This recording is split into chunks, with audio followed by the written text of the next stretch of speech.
اور حکمت کی کہانی۔ حکیم صاحب کی کہانی ایک چھوٹے سے گاؤں میں رہنے والے ایک دانا اور مہربان حکیم کی ہے جس کا نام حکیم صاحب تھا۔ وہ اپنی حکمت اور نیکی کے لیے مشہور تھے اور لوگ دور دراز سے ان کے مشورے اور علاج کے لیے آتے تھے۔ وہ صرف جسم کے ہی نہیں بلکہ دلوں اور روحوں کے بھی معالج تھے۔ لوگوں کا یقین تھا کہ ان کے نسخے صرف جڑی بوٹیوں اور دواؤں پر مبنی نہیں تھے بلکہ ان میں حکیم صاحب کی زندگی کی گہری سمجھ بوجھ بھی شامل ہوتی تھی۔ حکیم صاحب کا مطلب سے شام تک بیٹھے رہتے تھے اور ہر آنے والے کا علاج کرتے تھے۔ وہ کبھی علاج کے پیسے نہیں لیتے تھے کیونکہ ان کا ماننا تھا کہ علم خدا کی دین ہے اور اسے دوسروں کی مدد کے لیے استعمال کرنا چاہیے۔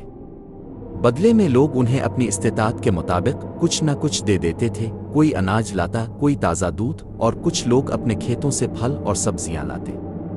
لیکن حکیم صاحب کے لیے سب سے بڑی نعمت لوگوں کی آنکھوں میں شکر گزاری اور ان کی دعائیں تھیں۔ ایک دن ایک نوجوان تاجر زین حکیم صاحب کے پاس آیا۔ زین ایک مالدار اور کامیاب آدمی تھا لیکن وہ اندر سے بہت بے چین تھا۔ اس کے پاس دولت، ایک خوبصورت گھر اور ایک محبت کرنے والا خاندان تھا، لیکن اس کے دل میں ایک خالی پن تھا جسے وہ کسی طرح پر نہیں کر پا رہا تھا۔ اس نے حکیم صاحب کی حکمت کی کہانیاں سنی تھیں اور وہ اپنے اندرونی اضطراب کا علاج کروانے آیا تھا۔ جب زین کلینک میں داخل ہوا تو اس نے دیکھا کہ حکیم صاحب اپنی چٹائی پر بیٹھے ہیں، ان کے ارد گرد جڑی بوٹیوں کے جار اور پرانی کتابیں رکھی ہوئی ہیں۔ ہوا میں دواؤں کے پودوں کی خوشبو بسی ہوئی تھی۔ حکیم صاحب نے اوپر دیکھا اور مسکراتے ہوئے زین کو بیٹھنے کا اشارہ کیا۔ بیٹا، تم یہاں کس لیے آئے ہو؟ حکیم صاحب نے نرمی اور شفقت سے پوچھا۔ زین نے کچھ لمحے ہچکچاتے ہوئے کہا، حکیم صاحب، میں دنیاوی لحاظ سے ایک کامیاب آدمی ہوں۔ میرے پاس دولت ہے، خاندان ہے اور اچھی شہرت بھی، لیکن ان سب کے باوجود میں اپنے آپ کو کھویا ہوا محسوس کرتا ہوں۔ میرے دل میں ایک خالی پن ہے جسے میں سمجھ نہیں پا رہا ہوں۔ کیا آپ میری مدد کر سکتے ہیں تاکہ مجھے سکون مل سکے؟ حکیم صاحب نے غور سے سنا اور پھر کچھ لمحے خاموش رہنے کے بعد پوچھا، زین، کیا تم نے کبھی رات کے آسمان کی طرف دیکھ کر ستاروں کے بارے میں سوچا ہے؟ کیا تم نے کبھی کسی دریا کے کنارے بیٹھ کر اس کی گونجتی ہوئی آواز سنی ہے؟ زین حکیم صاحب کے سوال پر حیران ہوا۔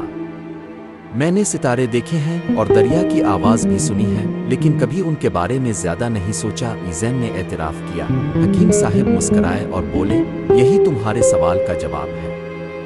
تم اپنی دنیاوی کامیابیوں میں اس قدر محو ہو گئے ہو کہ تم نے اپنے ارد گرد کے ماحول سے جڑنا بھول گئے ہو، وہ ماحول جو خدا نے اتنی خوبصورتی اور حکمت سے بنایا۔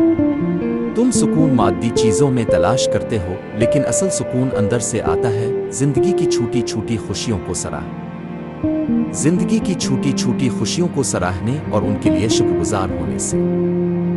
انہوں نے مزید کہا، دیکھو بیٹا، دل ایک باغ کی مانند ہے۔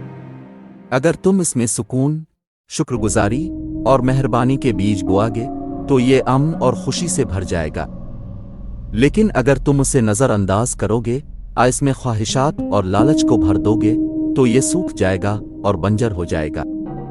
تمہیں اپنے دل کو ایک باغ کی طرح سنوارنا ہوگا۔ زین نے گہری توجہ سے سنا اور حکیم صاحب کی باتوں میں حقیقت کو پہچان لیا۔ وہ اپنی دولت اور مقام کے حصول میں اس قدر مصروف ہو گیا تھا کہ اس نے زندگی کی سادہ لیکن گہری خوشیوں کو نظر انداز کر دیا۔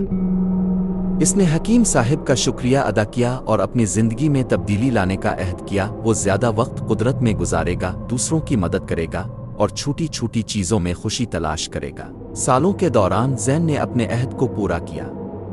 وہ حکیم صاحب کے پاس اکثر آنے لگا، نہ صرف مشورے کے لیے بلکہ ان کے کام میں ہاتھ بٹانے کے لیے بھی۔ اس نے مختلف جڑی بوٹیوں کے علاج، زندگی میں توازن کی اہمیت اور دوسروں کی خدمت کی قدر کے بارے میں سیکھا۔ اس کے دل کا خالی پن آہستہ آہستہ سکون اور اطمینان سے بھر گیا اور وہ صرف ایک مالدار تاجر ہی نہیں بلکہ ایک دانا اور سخی انسان کے طور پر مشہور ہو گیا، بالکل حکیم صاحب کی طرح۔ جہاں تک حکیم صاحب کا تعلق ہے، وہ اپنی زندگی کے آخری دن تک گاؤں کے لوگوں کی خدمت کرتے رہے اور اپنے پیچھے حکمت، مہربانی اور اس سمجھ کی وراثت چھوڑ گئے کہ اصل علاج دل سے شروع ہوتا ہے۔ ان کی کہانی نسل در نسل منتقل ہوتی رہی اور یہ یاد دلاتی رہی کہ سب سے بڑی دولت ایک پرسکون دل ہے اور سب سے بڑا تحفہ دوسروں کو وہ سکون دینے میں